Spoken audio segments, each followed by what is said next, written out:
development over the space of a bit over 12 months.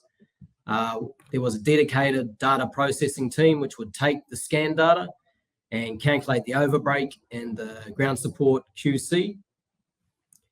They would then issue the reports as we just discussed, and then on a daily basis we would sit down with drill and blast, engineers, tech services, operations and the geotechs and discuss the results.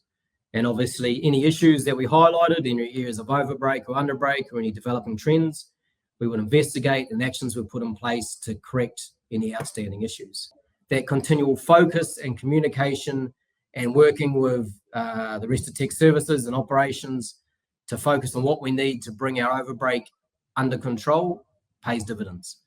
So we started here with about 15% overbreak, and then with that continued focus, that level of overbreak would drop down to around 9% for the majority of the 12-month period.